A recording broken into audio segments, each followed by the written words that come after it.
ऐसा भी हो सकता है। एक अच्छी कथा लिखने के कई अनकहित नियम है।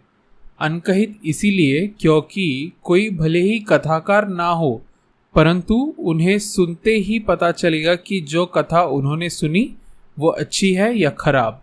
उन नियमों में से एक नियम है, लेखक को अपनी कथा पर विश्वास होना चाहिए।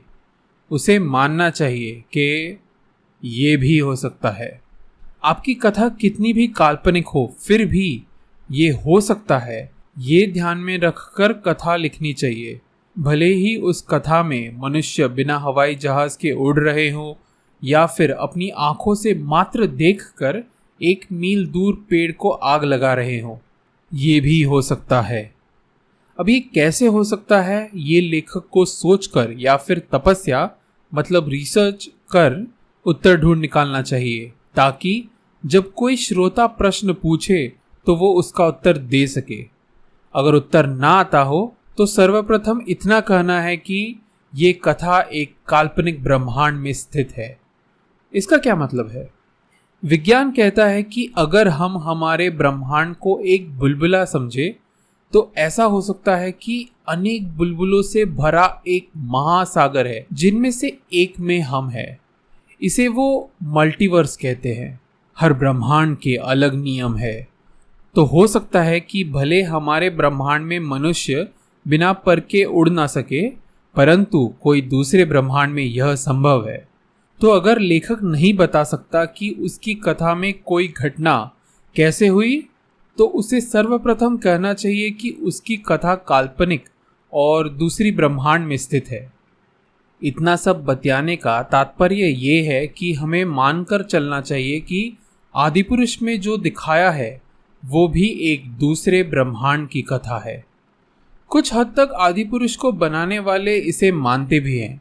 इसी कारण से उन्होंने श्री राम का नाम राघव, सीता का नाम जानकी और रावण का नाम लंकेश रखा है। परंतु इतना काफी नहीं है। बस कह दिया ये दूसरे ब्रह्मांड की कथा है और फिर कुछ भी बकवास दिखाया तो नहीं चलेगा।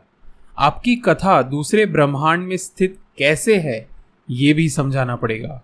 अगर आप कथा सुना रहे हो तो उस दूसरी दुनिया का अलग वर्णन करना होगा, और अगर दिखा रहे हो तो अलग चित्रीकरण करना होगा। महत्वपूर्ण बात यह है कि उस चित्रीकरण में वो हमारी दुनिया से क्लियरली अलग दिखनी चाहिए। अगर साफ साफ अंतर ना हो तो वो भी गंदा दिखता है, जिसका कारण है अनकैनी वैली इफेक्ट। इसके बारे में हम अलग वीडियो में बात करेंगे। इतना ही नहीं, उनमें भी अगर किसी श्रोता को कोई प्रश्न हो तो उसका मन गढ़ंत हो तो भी चलेगा, कोई समाधान देने वाला उत्तर देना चाहिए। अगर लेखक ना दे पाए तो वो कथा बिगड़ी हुई है। चलो आदिपुरुष के उदाहरण से समझते हैं कि क्या है वो प्रश्न जिनके उत्तर आदिपुरुष को बनाने वालों ने देना चाहिए। क्या आदिपुरुष की कथा कोई दूसरी ब्रह्मांड में स्थित है? इस प्रश्न को मैंने 0 क्रमांक इसलिए दिया है क्योंकि इसका उत्तर हाँ ही होना चाहिए। 1. कोई भी मनुष्य कितना भी भारी क्यों ना हो, वो इतने आराम से पानी के अंदर नहीं बैठ सकता। पानी अपने आप उस शरीर को ऊपर ढकेल देगा। तो हम जो देख रहे हैं ये कैसे संभव है? 2. इस मनुष्य के शरीर पर जरा भी बाल क्यों नहीं है? क्या वो प्रतिदिन शेव करते हैं? 3. जिन विचित्र प्राणियों को राघव द्वारा मारते हुए हम देखते हैं वो क्या है? क्या उस ब्रह्मांड में मनुष्य मरने के पश्चात ऐसे दानव बन जाते हैं? वो ऐसे क्यों दिखते हैं? वे राघव की जान के पीछे क्यों हैं? उनके अस्तित्व का कारण क्या है? ये सारे प्रश्न उन दूसरे विचित्र जीवों पर भी लागू होंगे जो हम आदिपुरुष में देखेंगे। तो फिर मैं इसे दोहराऊंगा नहीं, आगे बढ़ते हैं। 4. ऊपर के चित्र में जो व्यक्ति लंकेश है, उनके केश ऐसे कैसे हैं? क्या वो ट्रिमर और हेयर जेल का उपयोग करते हैं? 5. इस व्यक्ति के 10 सर कैसे हैं? आप अगर कथा लिख रहे हो तो ऐसे वर्णन कर सकते हो कि एक व्यक्ति के 10 सर है ये समझाने के लिए कि वह सामान्य व्यक्ति से 10 गुना बुद्धिमान है, परंतु बिना कारण के 10 सर दिखाना गलत होगा। अगर उस व्यक्ति के 10 सर है मतलब उसकी 10 अलग पहचान है, जिसे हम मनोविज्ञान में मल्टीपल पर्सनालिटी डिसऑर्डर कहते हैं। ये एक तरह का पागलपन है। तो क्या इस लंकेश को पागल दिखाया है? 6. लंकेश उस विचित्र जीव पर इतनी स्थिरता से कैसे बैठे हैं?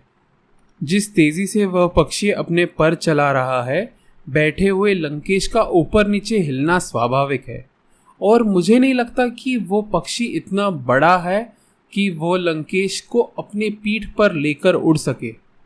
क्या उस काल्पनिक पृथ्वी पर गुरुत्वाकर्षण कम है?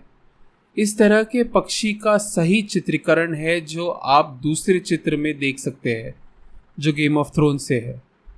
7. इस अति सुंदर जगह पर जो ये 2 लोग हैं, चलने का मार्ग कहाँ है? क्या वे जादुई फूल है जो कुचलते ही फिर से उगाते हैं? 8.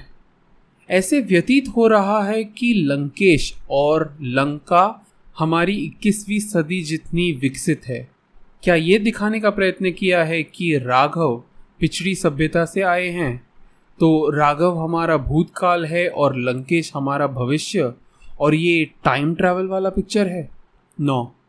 आपके पात्र जिस रंग के कपड़े पहने हैं, जिस ढंग के कपड़े पहने हैं, क्या इसका कारण आपको पता है? क्या है वो कारण? ये तो कुछ ही प्रश्न है, और भी प्रश्न होंगे अन्य श्रोताओं के मन में। मैं ये नहीं कह रहा कि ऊपर पूछे गए प्रश्नों का उत्तर नहीं है, इसी कारण से आदिपुरुष बकवास पिक्चर है। बस इतना कह रहा हूँ कि अगर आप इन प्रश्नों का उत्तर ना दे पाए तो जनता आपकी पिक्चर को बकवास बोलेगी। मैं ये कतई नहीं चाहता कि किसी कथाकार और उसकी कथा को खराब बोला जाए। आशा करता हूँ कि जब हम आदिपुरुष देखें तो उसमें इन प्रश्नों का उत्तर हो। इतना तो तय है कि जिन श्री राम, माता सीता, महावीर हनुमान और अहंकारी रावण की कथा को हम जानते हैं, आदिपुरुष वो कथा नहीं है। तो कृपया करके आदिपुरुष को इतिहास या फिर रामायण ना बोले। सीधे शब्दों में, जैसे ब्रह्मास्त्र को ड्रैगन के नाम से रिलीज करते तो अच्छा होता, वैसे ही आदिपुरुष का नाम और उसके अंदर के जगह, पात्र और वस्तुओं का नाम बदलकर कुछ रामायण से संबंधित ना रखकर रिलीज करें तो ही आपका फायदा होगा।